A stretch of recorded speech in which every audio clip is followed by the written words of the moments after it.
रूस अपने बर्बर हमले यूक्रेनी शहरों पर जारी रखे हुए है और अभी कुछ ही मिनट पहले आज 21 अगस्त को रूसी सेना ने क्रिवोई रोग पर एक और हमला किया। निशाने पर एक व्यापारिक परिसर था। ये इस शहर का सबसे बड़ा शॉपिंग सेंटर है और इस हमले की बेशर्मी को ये और बढ़ा देता है कि रूसियों ने पहले ड्रोन के गिरने के कुछ ही मिनट बाद दोबारा हमला किया। वहां तक बचावकर्मी डॉक्टर पहले ही पहुंच चुके थे और जब वे वहां पहुंचे रूसियों ने दूसरा हमला किया। इसलिए यहां ये पूरी तरह से साफ है कि रूसियों ने जानबूझकर इसी शॉपिंग सेंटर को निशाना बनाया। और ये कहना कि वहां ड्रोन रास्ता भटक गया था क्योंकि वो रेडियो इलेक्ट्रॉनिक जामिंग के प्रभाव में था, या ये कि ये मलबा था, ये सब कहना बेकार है क्योंकि वीडियो में दोनों हमलों को रिकॉर्ड किया गया है। और मैं फिर से जोर देता हूं, दोबारा हमला होना ये दिखाता है कि वे खास तौर पर इसी शॉपिंग सेंटर को निशाना बनाना चाहते थे। इसके साथ ही कुछ काफी चिंताजनक खबरें भी सामने आ रही हैं। सीएनएन ने आज जानकारी प्रकाशित की है कि उत्तर कोरिया ने रूस को अपने 8,500 और सैनिक भेजे हैं जो यूक्रेन पर ड्रोन दागेंगे। इसी समय वॉर्निश क्षेत्र में रूसियों ने उत्तर कोरियाई बैलिस्टिक मिसाइलों के लिए नई लॉन्चर तैनात की हैं। ये कम से कम 7 यूक्रेनी क्षेत्रों के लिए खतरे को बढ़ाता है। और जानकारी आई है कि उत्तर कोरिया ने रूसियों को नई बैलिस्टिक मिसाइल KN-30 दी है, जिसकी वारहेड मतलब पूरी मिसाइल का वजन करीब 2.5 टन है। यानी ये काफ़ी गंभीर हथियार है और ये लगभग 900 किलोमीटर तक उड़ सकता है। और इसी बीच आप जानते हैं, मैं एक और खबर पर ध्यान दिलाना चाहता हूं। यह है कि ट्रंप ने जेलेंस्की की स्टारलिंक को लेकर गुप्त अनुरोध को ठुकरा दिया। मैं याद दिला दूं, जब जेलेंस्की आखिरी बार वॉशिंगटन में थे तो उन्होंने ट्रंप से अनुरोध किया था कि वे एलन मस्क पर किसी तरह प्रभाव डालें ताकि वे रूस के ऊपर सैटेलाइट कम्युनिकेशन इस्तेमाल करने की इजाजत दें जिससे रूसी शहरों पर हमला किया जा सके। लेकिन ट्रंप ने इस अनुरोध को ठुकरा दिया और अब बस देख रहे हैं कि जैसे कि क्रिवोई रोग पर हमला हो रहा है। आइए इन सभी खबरों पर चर्चा करें। बेशक हम सबसे ताजा खबर से शुरू करेंगे जो क्रिवोई रोग पर हमलों से जुड़ी है। क्रिवोई रोग पर हमलों की खबर। लेकिन शुरू करने से पहले मैं आपसे अनुरोध करता हूं कि आप इस चैनल को सब्सक्राइब करें, इस एपिसोड को लाइक करें और शायद अपने सोशल मीडिया पर इस एपिसोड का लिंक शेयर करें ताकि सभी को पता चले कि ये जंगली बिना नहाए रूसी क्या कर रहे हैं।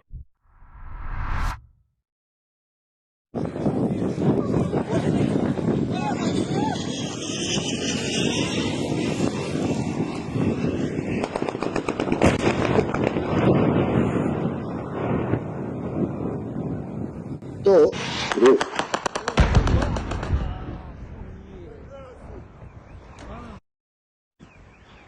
ये तो भयानक है, ये तो भयानक है।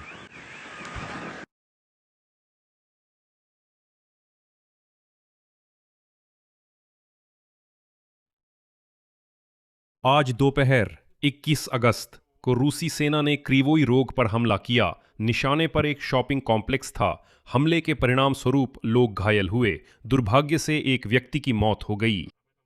इसकी जानकारी क्रिवोई रोग रक्षा परिषद के प्रमुख अलेक्जेंडर विल्कुल ने दी और स्थानीय प्रशासन ने बताया कि दुश्मन ने क्रिवोई रोग पर हमला ड्रोन से किया। शहर के सबसे बड़े शॉपिंग कॉम्प्लेक्स में हमले के परिणाम दर्ज किए जा रहे हैं।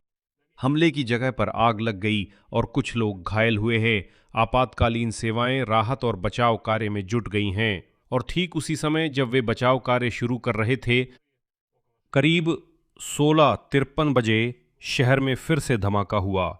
मुझे बताया गया है कि एक और जेट चालित शाहिद ड्रोन ने उसी कॉम्प्लेक्स, उसी शॉपिंग सेंटर पर हमला किया जब वहां पहले से ही बचावकर्मी और मेडिकल स्टाफ मौजूद थे। तो अब स्थानीय प्रशासन खतरे की चेतावनी दे रहा है नए हमलों की, क्योंकि हवाई हमले का अलर्ट अभी भी जारी है। द्निप्रोपेत्रोव्स्क क्षेत्रीय सैन्य प्रशासन के प्रमुख अलेक्जेंडर गंजा ने बताया कि क्रिवोई रोग पर हमले के परिणाम स्वरूप एक व्यक्ति की मौत हो गई और 12 लोग घायल हो गए। अब शॉपिंग सेंटर के अंदर से भी एक वीडियो सामने आया है जिसमें देखा जा सकता है कि वहां क्या हो रहा था।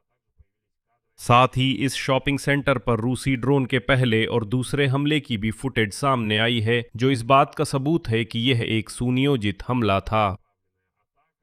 ये कोई मलबा नहीं है, ये कोई इलेक्ट्रॉनिक जैमिंग का असर नहीं है। ये यूक्रेनी वायु रक्षा नहीं है, ये दो खास जेट चालित शाहेड ड्रोन थे जिन्होंने एक के बाद एक ही जगह शॉपिंग सेंटर पर निशाना साधकर हमला किया, ठीक दिन के बीचों बीच जब वहां काफी सारे आम नागरिक मौजूद थे।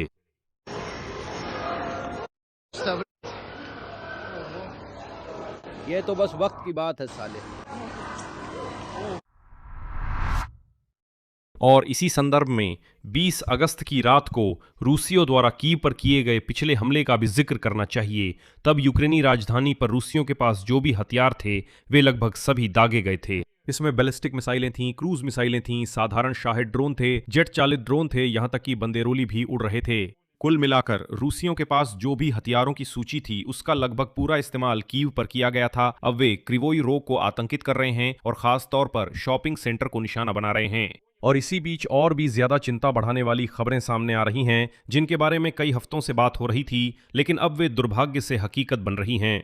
वोरोनेज क्षेत्र में रूसियों ने उत्तर कोरियाई बैलिस्टिक मिसाइलों के लिए नई प्रक्षेपण प्रणालियां तैनात की हैं। इससे कम से कम 7 यूक्रेनी क्षेत्रों के लिए खतरा और बढ़ गया है। और आज इसके बारे में युद्ध अध्ययन संस्थान लिख रहा है, यूक्रेन की मुख्य खुफिया निदेशालय ने रूस को लगभग 50 बैलिस्टिक मिसाइलें जैसे कि KN-23, KN-24 सौंपे जाने की पुष्टि की है। और आधुनिकीकृत KN-30 जिसे उत्तर कोरियाई ह्वानसोंग 11C कहते हैं, यह KN-30 missile KN-23 ballistic missile का आधुनिकीकृत संस्करण है और ये लगभग 2 से ढाई टन यानी 2 से 2,500 किलोग्राम तक का भारी वारहेड ले जाने में सक्षम है। इसके अलावा रूस ने वॉर्निश क्षेत्र में विशेष रूप से उत्तर कोरियाई मिसाइलों के लिए 6 लॉन्चर तैनात करने शुरू कर दिए हैं और ये लॉन्चर कुल मिलाकर 100 से 120 मिसाइलें लॉन्च कर सकते हैं। बताया गया है कि उत्तर कोरियाई मिसाइलें सूमी, खार्किव, चेरनिहिव, पोल्टावा, कीव, द्नीप्रोपेट्रोव्स्क और जापोरिजिया क्षेत्रों को वॉर्निश क्षेत्र की रूसी सीमा से निशाना बना सकती हैं। यूक्रेनी सैन्य विशेषज्ञ अनातोली ख्रापचिंस्की के अनुसार रूसी सेना हर हमले में हमेशा अपनी सभी लॉन्चर का इस्तेमाल नहीं करती है। उनकी जानकारी के अनुसार उदाहरण के लिए रूस के पास लगभग 160 इस्कंदर लॉन्चर हैं जिनमें से हर एक 2 मिसाइलें ले जा सकता है, लेकिन रूसी सशस्त्र बल एक हमले में औसतन 16 से 26 मिसाइलें ही दागते हैं। और उन्होंने ये भी जोड़ा कि रूसी इस्कंदर M मिसाइलों की सटीकता 5 से 20 मीटर के भीतर है, जबकि उत्तर कोरियाई मिसाइलें KN-23 नियमित रूप से अपने लक्ष्य से सैकड़ों मीटर या यहां तक कि किलोमीटर दूर चूक जाती हैं।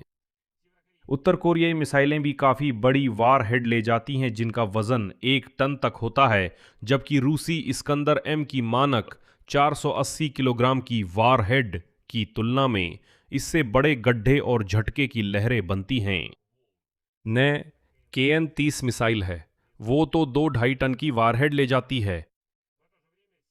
इसी समय CNN आज रिपोर्ट कर रहा है कि उत्तर कोरिया ने रूस को अपने अतिरिक्त 8,500 सैनिक भेज दिए हैं जो यूक्रेन के शांतिपूर्ण शहरों पर हमला करने वाले ड्रोन लॉन्च करेंगे। कुल मिलाकर उत्तर कोरिया अब खुलकर हमारे देश के खिलाफ युद्ध कर रहा है। और उत्तर कोरियाई मिसाइलों के प्रक्षेपण से लड़ने के लिए और सिर्फ उत्तर कोरियाई ही नहीं, निश्चित रूप से लॉन्चर और दुश्मन की ड्रोन इकाइयों के जमावड़े पर हमला करना जरूरी है। लेकिन इसके लिए हमें रूस के क्षेत्र के ऊपर सैटेलाइट संचार की जरूरत है ताकि निशाना लगाना और भी सटीक हो सके। और इसी सिलसिले में जैसा कि आप जानते हैं, एलॉन मस्क की कंपनी के साथ काफी समय से चर्चा चल रही है ताकि यूक्रेनी सेना को इसका इस्तेमाल करने की अनुमति मिल सके रूस के क्षेत्र में स्टारलिंक सिस्टम, ताकि किसी भी हमलावर ड्रोन को ऑनलाइन मोड में नियंत्रित किया जा सके। इस बारे में ज़ेलेंस्की ने डोनाल्ड ट्रंप से भी अनुरोध किया था कि वे एलॉन मस्क को प्रभावित करें, लेकिन ट्रंप ने इस अनुरोध को ठुकरा दिया। आज इस बारे में फाइनेंशियल टाइम्स लिख रहा है और अंदरूनी सूत्रों के मुताबिक ज़ेलेंस्की ने ट्रंप से अनुरोध किया था कि वे मस्क से बात करें ताकि यूक्रेनी सेना के लिए स्टारलिंक को यूक्रेन के बाहर रूस के क्षेत्र में भी इस्तेमाल करने की अनुमति मिल सके। यूक्रेनी नेता ने व्हाइट हाउस के प्रमुख को समझाया था कि इससे रक्षा बलों को रूसी मिसाइल लॉन्चरों का अधिक प्रभावी ढंग से शिकार करने में मदद मिलेगी।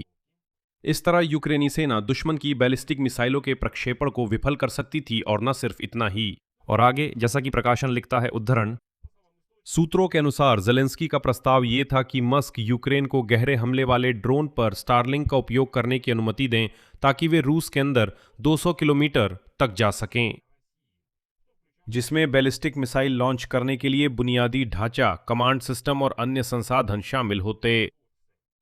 असल में यूक्रेनी अधिकारियों को अकेले एलन मस्क को मनाने में सफलता नहीं मिल रही थी, इसलिए वे इस मामले में डोनाल्ड ट्रंप की मदद की उम्मीद कर रहे थे। हालांकि अमेरिका के राष्ट्रपति ने जेलेंस्की की मांग को ठुकरा दिया। एक और उदाहरण है, ट्रंप ने कोई वादा नहीं किया और ओवल ऑफिस में मौजूद लोगों के मुताबिक उन्होंने इस योजना का समर्थन नहीं किया। उन्होंने कहा कि उनके अनुसार मस्क कीव को मंजूरी नहीं देंगे। यहां एक बार फिर से जोर देना चाहूंगा, बात यह नहीं है कि स्टारलिंक की मदद से ऐसे ड्रोन चलाए जाएंगे जो वाइल्ड बेरीज के गोदामों या तेल रिफाइनरी कारखानों पर भी हमला करेंगे। नहीं, हम खास तौर पर सिर्फ रूस के अंदर 200 किलोमीटर की एक जोन मांग रहे हैं, उससे आगे की जरूरत नहीं है, ताकि हम सिर्फ लॉन्चर और कमांड पोस्ट्स पर ही हमला कर सकें, जहां से हमलों के आदेश दिए जाते हैं, जैसे कि आज क्रिवोई रोग में हुआ। लेकिन एलॉन मस्क ने इस विचार को ठुकरा दिया और कहा, नहीं, मैं ऐसी अनुमति नहीं दूंगा। और डोनाल्ड ट्रंप ने भी दुर्भाग्य से इसमें हमारी मदद नहीं की। और इस एपिसोड के अंत में मैं आपको यूक्रेन की सुरक्षा सेवा का संदेश देना चाहता हूं, जिसमें बताया गया है कि यूक्रेन के स्वतंत्रता दिवस 24 अगस्त को रूस बड़े पैमाने पर गोलाबारी करने के लिए कदम उठा सकता है, उकसावे, आतंकवादी हमलों, तोड़फोड़, साइबर हमलों और अन्य अपराधों के लिए। इसलिए एसबीयू यूक्रेन की सुरक्षा सेवा यूक्रेन के नागरिकों से सतर्क रहने और अपनी सुरक्षा को गंभीरता से लेने की अपील करता है। त्योहारों की पूर्व संध्या और कार्यक्रमों के दौरान कुछ बुनियादी नियमों का पालन करना चाहिए। सबसे पहले, किसी भी स्थिति में हवाई हमले के सायरन की अनदेखी न करें और पहले से ही अपने नजदीकी शरणस्थल का पता लगा लें। संदिग्ध वस्तुओं के पास न जाएं और उन्हें खुद से हटाने या जांचने की कोशिश न करें। अगर आपको कोई संदिग्ध व्यक्ति, वस्तु या किसी भी तरह की अवैध गतिविधि के संकेत मिले तो तुरंत इसकी सूचना कानून प्रवर्तन अधिकारियों को दें। सैन्य कर्मियों, महत्वपूर्ण बुनियादी ढांचे या चेकपोस्ट्स के स्थान के साथ कोई फोटो या वीडियो प्रकाशित न करें। वायु रक्षा प्रणालियों के बारे में और खासकर जब हमलों के तुरंत बाद उनके परिणामों की कोई भी जानकारी बिल्कुल भी साझा न करें। और जैसा कि एसबीयू कहता है, अज्ञात व्यक्तियों की कोई भी मांग पूरी न करें, भले ही वे खुद को कानून प्रवर्तन एजेंसियों का कर्मचारी बताएं और आपको कोई संदिग्ध काम करने के लिए कहें। खासतौर पर किसी खास जगह की फोटो या वीडियो लेने, कोई पैकेट देने या किसी चीज को किसी तय जगह पर छोड़ने जैसी मांगे भी न माने। और एसबीयू खास तौर पर यूक्रेन वासियों का ध्यान इस ओर दिलाता है कि रूसी खुफिया एजेंसियां यूक्रेन वासियों को आतंकी हमलों की तैयारी और तोड़फोड़ की घटनाओं में शामिल करने की कोशिश कर रही हैं। और एसबीयू का कहना है कि किसी भी हाल में इन सब उकसावे की कार्रवाइयों में नहीं फंसना चाहिए। कुल मिलाकर दुर्भाग्य से जैसा कि हम देख रहे हैं, रूसियों की योजना हालात को और ज्यादा भड़काने, युद्ध को और बढ़ाने की है। और जैसा कि हम देख रहे हैं, वे अपना आतंक जारी रखे हुए हैं, हमले कर रहे हैं खुलेआम दिन के उजाले में, और वो भी एक ही शॉपिंग सेंटर पर 2 बार।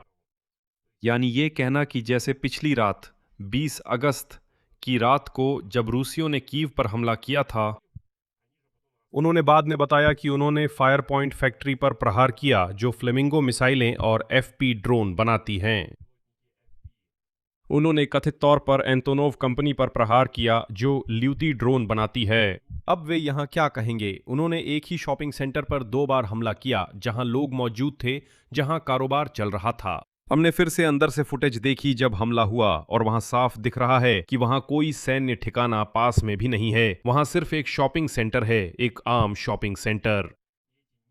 और ये गंदे जंगली लोग जिन्हें रूसवासी कहा जाता है, वे ऐसे ही ठिकानों पर लगातार हमला करते रहते हैं। इसलिए मैं यहाँ पर विराम लगाता हूँ। अपनी राय और निष्कर्ष इस एपिसोड के नीचे कमेंट में लिखें। इस चैनल को सब्सक्राइब करें, बेल आइकन दबाएं और लाइक करना न भूलें। यही सब था। अपना ख्याल रखें। सबको अलविदा।